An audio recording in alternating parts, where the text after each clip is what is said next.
संध्याकाळी 5 वाजता वरद सोनलला घ्यायला आला होता. तो येताच सगळ्यांनी त्याचं छान स्वागत केलं. घरचा जावाई जो होता, रत्ना सोनलला सांगा आज साडी नेसा, सासरी जात आहेत त्या. सोनलकडे माईंनी कटाक्ष टाकला. तशी सोनल गडबडून रूमकडे निघून गेली. माई राहू द्या, ड्रेसवर आली तरी आई बाबा काही बोलणार नाहीत. वरद नाही, वरद नुकतंच लग्न झालं आहे तुमचं. लग्नानंतर पहिल्यांदा माहेरी आलेली ती आणि आता सासरी घेऊन जात आहात. साडी नेसू द्या, नंतर काय ड्रेस घालायचेच आहे. कुणी सरनोबत परिवाराच्या इज्जतीवर बोट उचललेलं ते आम्ही खपून घेणार नाही. समजून घ्या आम्ही काय बोलत आहोत ते. माई करारी आवाजात म्हणाल्या. हो माई, लक्षात आले, वरद म्हणाला. अर्ध्या तासाने सोनल रेडी होऊन खाली आली. ती येताच वरदची नजर तिच्यावर खिळली होती. शंतनूने घसा खाकरला तसा तो भानावर आला. सोनल ये बस इथे पाटावर. आत्या म्हणाली. शिवांगी तू सोनलची ओटी भर. वहिनी आहेस तू तिची. तुझाच मान आहे हा नंदेची ओटी भरण्याचा. सोनलचा चेहरा पाहून आत्या मुद्दामून म्हणाल्या. हो आत्या. शिवांगी पुढे आली. तिने खांद्यावर पदर घेतला. पहिले सोनलला हळदी कुंकू लावले. सोनल हळदी कुंकू लाव. जेव्हा सौभाग्यवती स्त्री कुंकू लावते तेव्हा तिला आपण हळदी कुंकू लावायचे हे कायम लक्षात ठेव. वहिनीला कुंकू लाव. माई सोनलला समजावून सांगतात. हो माई, सोनल म्हणाली आणि तिनेही मग शिवांगीला हळदी कुंकू लावलं.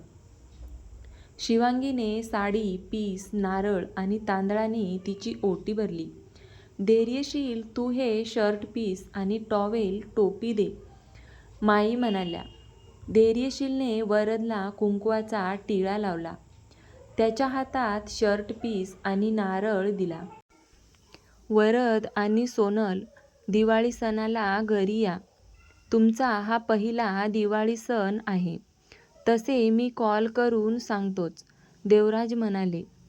दिवाळी झाली की तुमच्या दोघांशी महत्त्वाचं बोलायचं आहे. माई त्या दोघांकडे रोखून पाहत म्हणाल्या.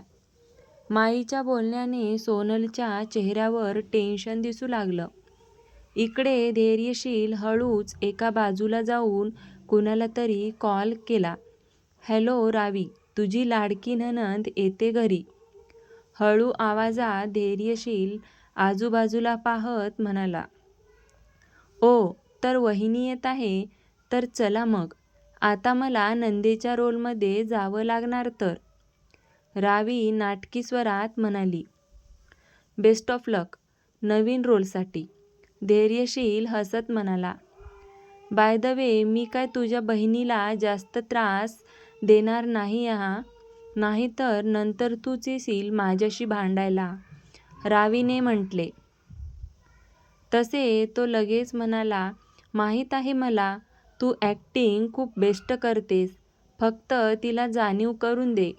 आपण जसे वागतो तसेच आपल्याबाबत घडले तर काय होतं ते. तिला जाणीव होऊ दे की शिवांगीशी ती कशी वागत होती. शेवटचं वाक्य बोलताना थोडा रागातच म्हणाला. शांत धैर्यू, जरा थंड डोक्याने विचार कर. सोनलला तर धडा शिकवूच, पण त्याबरोबर त्या अनायालाही. त्या दोघींमध्ये नक्कीच काहीतरी बोलणं होत असणार. मी लक्ष ठेवेल तिच्यावर. रावी आता गंभीरपणे बोलू लागली. थँक्स रावी, धैर्यशील म्हणाला. त्याच्या चेहऱ्यावर हलके हसू होते. धैर्यू, शिवा काय करतोय रे, रावीने बिनधास्तपणे विचारलं.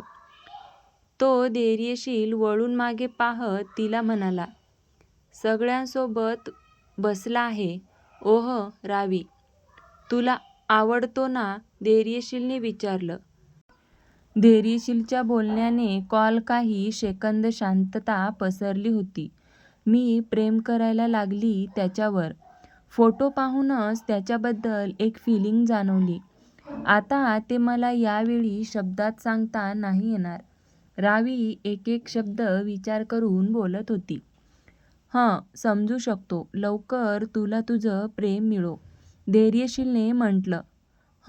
आजपासून तुझ्या बहिणीला थोडासा त्रास देणार मी, रावी हसतच म्हणाली.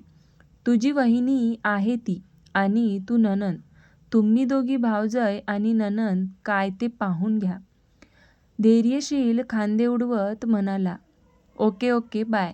रावीने बोलून कॉल कट केला. बाय हसतच त्याने कॉल कट केला आणि मागे वळला तर दचकला. तू? धैर्यशील दचकून म्हणाला.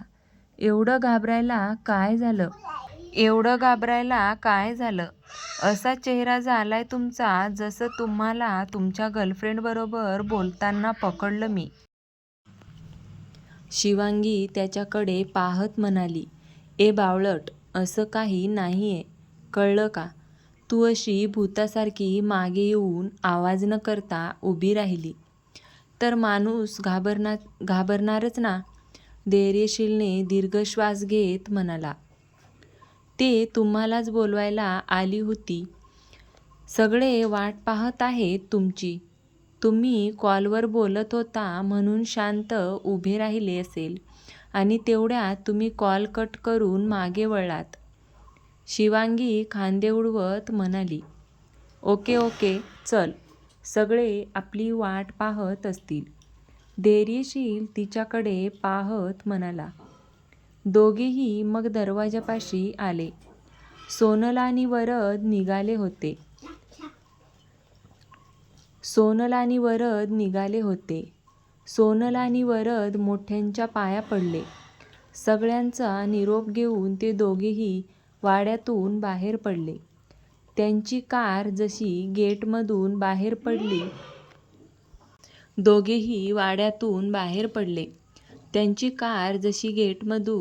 पडली तसे सगळे पुन्हा आत सोफ्यावर येऊन बसले. 15-20 मिनिटांनी सोनल आणि वरद घरी पोहोचले. ते दरवाजात येताच रावीने त्या दोघांनाही अडवले. अरे थांबा. आई पटकन ये ग, सोनल आणि वरद आले आहेत, रावी ओरडून म्हणाली. अगं हो आलेच. वरदची आई हातात पाण्याचा ग्लास आणि चपातीचा तुकडा घेऊन आल्या. त्या दोघांच्याही पायावर पाणी ओतून आणि चपातीचा तुकडा दोघांवरून ओवाळून बाहेर जाऊन त्यांनी एका बाजूला टाकून दिला. त्या दोघंही आत आले. बॅग ठेवून आणि आम्ही आवरून येतो. वरद त्याच्या आई आणि वडिलांकडे आणि बहिणीकडे पाहत म्हणाला. हो ये, वरदची आई म्हणाली. 15 मिनिटांनी ते आवरून खाली आले. सोनल साडी चेंज करून ड्रेस घातला. ते दोघेही येऊन सोफ्यावर बसले होते. काय मग कसं वाटलं माहेरी जाऊन? स्नेहलता वरदची आई म्हणाल्या. खूप छान. तिकडून निघताना पाय निघत नव्हता. सोनल थोडी भावूक होऊन म्हणाली. असंच असतं ग स्त्रीचे जीवन. इतकं सोपं असतं का? तुला जेव्हा घरी जायची इच्छा होईल तेव्हा जात जा. आमचे कसलेच बंधन नाही. तू आणि वरद दोघं कायम खुश राहा, स्नेहलता म्हणाल्या. तुला इथे एकटं वाटणार नाही, कारण रावी आहे. रावी सोनलला एकटं वाटणार नाही याची तू काळजी घे, स्नेहलता रावीकडे पाहत म्हणाल्या. हो आई, तू नको काळजी करूस. तुझ्या लाडक्या सुनेला मी सगळं काही शिकवते. तिला इथे राहावंसं वाटेल. काही महिने झाले की तीच म्हणेन माहेरी नको, इथेच छान वाटत आहे. रावी हसतच सोनलकडे पाहत म्हणाली. सोनल वहिनी, आज तू जेवण बनव. नवीन लग्न झालेलं ना तुझं, गोड पदार्थाने सुरुवात कर. आई बरोबर बोलते ना मी, रावी स्नेहलता यांच्याकडे पाहत म्हणाली. अरे हो, मी विसरले होते. रावी, बरं झालं तू बोललीस. सोनल, आज तू जेवण कर. सोनल, आज तू जेवण बनव. आम्हालाही तुझ्या हातचे जेवण जेवायला मिळेल. स्नेहलता यांनी रावीच्या बोलण्याला दुजोरा दिला. हो आई, आज जेवण मी बनवते. सोनल चेहऱ्यावर हसू ठेवून म्हणाली. मनातल्या मनात मात्र रावीचा उद्धार करून झाला होता. रावी सोनलकडे पाहत मनातल्या मनात तिच्याकडे पाहून, तुला सरळ करावीच लागेल. त्याशिवाय सुधारणार नाही. मी त्या अनायाचे खूळ तुझ्या डोक्यातून काढूनच लावेल. धेर्यूच्या आयुष्यात अनायाला मी पुन्हा येऊ देणार नाही. आता कुठे तो खुश राहायला लागला आहे. शिवांगीच्या येण्याने हॉलमध्ये सगळे एकत्र गप्पा मारत बसले होते.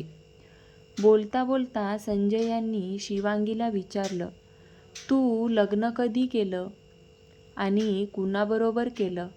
शिवांगीने धैर्यशीलकडे पाहिले आणि संजय यांच्याकडे पाहत म्हणाली, तुमचा लाडका धैर्यशील. अरे वा, ही तर छान झालं की. आता मला सांग, तुमचं लव्ह मॅरेज की अरेंज मॅरेज? संजय उत्सुकतेने विचारलं. काका, हे तुम्ही त्यांनाच विचारा, शिवांगी म्हणाली. बरं सांग रे, तू कसं झालं तुमचं लग्न? संजय यांनी विचारलं आणि धैर्यशीलकडे पाहू लागले. धैर्यशीलने एक नजर शिवांगीवर टाकली आणि त्याने त्याच्या पहिल्या भेटीपासून ते लग्नापर्यंत सगळं सांगितलं. हे ऐकून संजय अविश्वासाने दोघांनाही पाहत होते. धैर्यशील, तू डायरेक्ट हिला उचलून आणलेस? संजय म्हणाले. हो काका, काय करणार ना. पहिल्यांदा कुणीतरी माझ्यावर हात उचलला होता. तो राग तर होताच, पण हिने हात उचलला तरीही नाही बोलत होती. त्याचाच जास्त राग आला होता. एक मिनिट, मी जेव्हा तुम्हाला मारले तेव्हा तुमचा चेहरा तरी दिसला होता का मला? भुवया उंचावून शिवांगीने विचारलं. थांबा, तुम्ही आता पुन्हा सुरू नका होऊ. लग्न कसं झालं ते सांगा, आत्या मध्यस्थी करत म्हणाल्या. आत्याच्या बोलण्याने सगळेच हसले, फक्त धैर्यशील आणि शिवांगी सोडून. एकमेकांना खुन्नस देत पाहत होते. श्रद्धाला पळून लावलं लग्नातून, संजय थोडे चिडून म्हणाले. आणि यामागे नक्कीच रत्ना तुम्ही असणार नाही का? भाऊजी, ते रत्ना काही बोलणार त्याआधीच संजय यांनी हात दाखवला. तशा रत्ना बोलायच्या थांबल्या. याबाबत देवराज, तू मला एकांतात भेट. काय झालं ते सविस्तर सांग. श्रद्धाच्या बाबतीत मी काही चुकीचं घडू देणार नाही. देव, तू तिला तिच्या मुलीप्रमाणे वाढवलं आहे. तू तिचा बाप आहेस. तू कधी सोनल आणि श्रद्धामध्ये भेदभाव केला नसणार आहे. जेव्हा श्रद्धाला सर्वात जास्त बापाची गरज होती तेव्हाच मी भानावर नव्हतो. त्या काळात तू तिचा बाप झालास. हे उपकार मी कधीच विसरणार नाही. देव, हात जोडून संजय उभे राहत म्हणाले. दादा, काय बोलतोयस तू? असं वागून तू मला परक करत आहेस? देवराजही त्यांच्या जागेवरून तडकन उठून उभे राहिले. त्यांच्याजवळ जात हात पकडून खाली केले. देवराज नाराज होऊन म्हणाले, मला तसे नव्हते म्हणायचं. देव संजय देवराज यांच्याकडे पाहत म्हणाले. अरे, तुम्ही पुन्हा सेंटी झालात. आता कुणीच काहीच बोलणार नाही. मी बोलले आणि सगळ्यांनी ऐकायचं. धैर्यशील सगळ्यांकडे एक नजर पाहत म्हणाला. ओके बॉस, जशी तुमची ऑर्डर.